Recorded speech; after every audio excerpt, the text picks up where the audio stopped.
ইনশাআল্লাহ।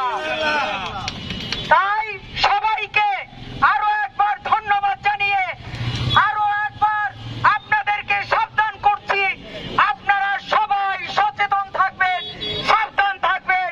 কোন কুচক্রী মহল কোন ধরনের আমাদের মাঝে যাতে বিশৃঙ্খলা সৃষ্টি না করতে পারে সেদিকে সবাই লক্ষ্য রাখবেন ইনশাআল্লাহ।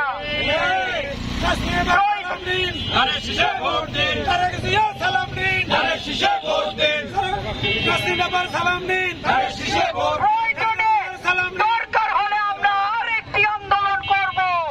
তবু আমরা আগামী দিনে আমাদের যে গণতন্ত্রের মা দেশনেত্রীর হাতে আমরা গণতন্ত্রকে ফিরিয়ে দেব ইনশাআল্লাহ।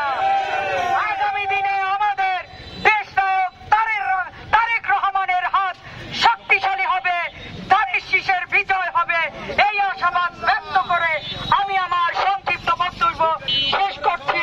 বাংলাদেশ জিন্দাবাদ, জাতীয়তাবাদী দল জিন্দাবাদ, শহীদ জিয়া অমর হোক, খালেদা জিয়া জিন্দাবাদ, আগামী দিনের রাষ্ট্রনায়ক তারেক রহমান জিন্দাবাদ, 2 নং ওয়ার্ড বিএনপি জিন্দাবাদ, 2 নং ওয়ার্ড বিএনপি। আরো একবার ধন্যবাদ জানিয়ে আজকের মতন এই সভা শেষ করলাম।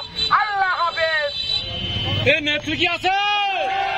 বরিশালের নেত্রী আছে, প্রশাসনের নেত্রী আছে, সংসদে যাওয়ার নেত্রী আছে। কোন সে নেত্রী? কোন সে নেত্রী? বরিশালে এবারে যাবে সংসদে, আলোচনে, প্রশাসনে, সবাই বলো একসাথে শীষের প্রশাসনে হবে ইনশাআল্লাহ। সবাই বলো।